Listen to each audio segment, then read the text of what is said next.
म यो पनि तपाईहरुको अगाडि भन्न चाहन्छु कि यो जुन नौटंकीहरु देखाइँदैछ राजा महाराजाको बारेमा 250 वर्षसम्म राजा महाराजाले यो देशलाई कहाँ पुर्याए नेपाली जनताले बिर्सेको छ। मूर्ति चोर को हुन्? नेपालका ठुलठुला मूर्तिहरू चोरहरू अहिले राजा। भाइमारा को हो? भाइमारा को हो?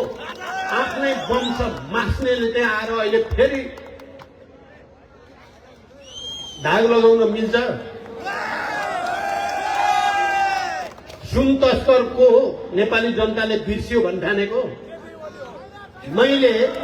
मैले पहिलोचोटि प्रधानमन्त्री हुँदा दरबार हत्याकाण्डको फेरि एकचोटि छानबिन गर्नुपर्ने छ भनेको थिए।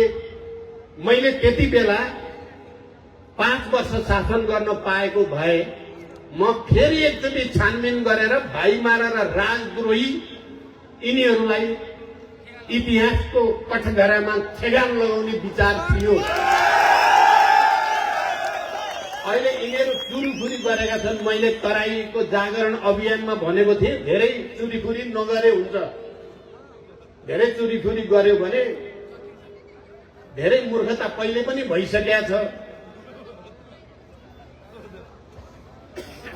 अर्को मूर्खता गरे भने नेपाली जनता उदार हुँदैनन्। अब नेपालका राजनीतिक दल पनि उदार हुँदैनन् भनेको थिएँ मैले।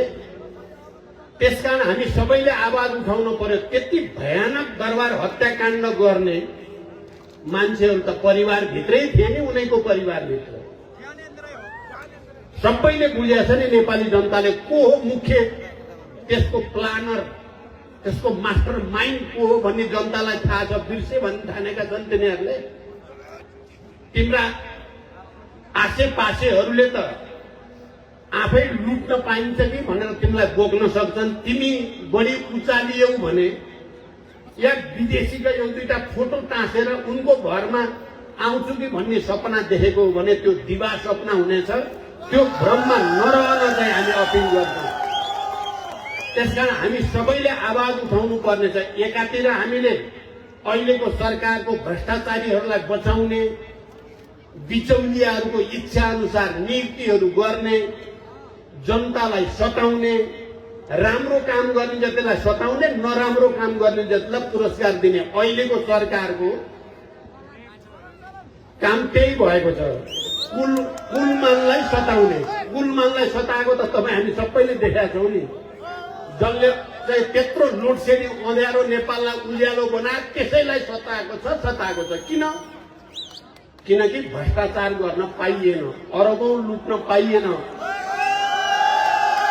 त्यसकारण आदरणीय जनसमुदाय, म तपाईहरु सबैलाई फेरि एकचोटि गम्भीर रूपले अपील गर्न चाहन्छु। यो सबै जटिलताबाट पार पाउन परिवर्तनको वाहक, शान्ति सम्झौताको एउटा जीवित हस्ताक्षरकर्ता, संविधान निर्माणको एउटा प्रमुख नेतृत्वकर्ता हुनुको नाताले मैले र हाम्रो पार्टीले देशको जिम्मा लिनै पर्ने भएको छ। त्यसमा तपाईहरु सबैको सहयोग हामी यो देशलाई भ्रष्टाचार मुक्त देश बनाउन सकिन्छ। यो देशलाई सामाजिक विभेद मुक्त देश बनाउन सकिन्छ र आर्थिक रूपले समृद्ध देश बनाउन सकिन्छ। 18 महिनामा हामीले टेलर त देखाइ नै सकेका छौं। आउने दिनमा पुरै फिल्म देखाउन पर्ने छ। त्यसको निम्ति तपाईहरु सबैको साथ चाहिएको छ। आदरणीय जनसमुदाय, अन्त्यमा म के भन्न चाहन्छु भने यहाँ मैले भनेको खानेपानीसँग सम्बन्धित कुरा या बाढीबाट प्रभावित जनताको पुनर्स्थापना र पुनर्निर्माणको कुरा या गुठीका समस्याका कुरामा त म आउने सदनमा मैले बोल्ने बेलामा सिन्धुपाल्चोकको तपाईहरुका समस्या जोडदार ढंगले उठाउने छु र राष्ट्रिय रूपमा स्थापित गरिने छ। र अहिले यो शहीद प्रतिष्ठान नेपाल बडो सुन्दर भवन बनेछ। यसमा पनि युवराजजीको चाहिँ पहल र योगदान धेरै महत्त्वपूर्ण छ।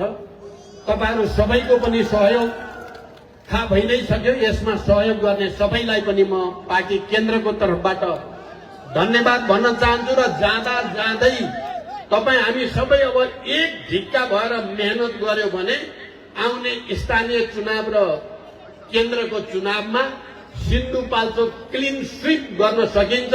तपाईहरुलाई पूर्ण विजय होस्। पार्टी केन्द्रको तर्फबाट तपाईहरुलाई पूर्ण सहयोग हुने प्रतिबद्धता व्यक्त गर्दै बिदा हुन्छु। धन्यवाद।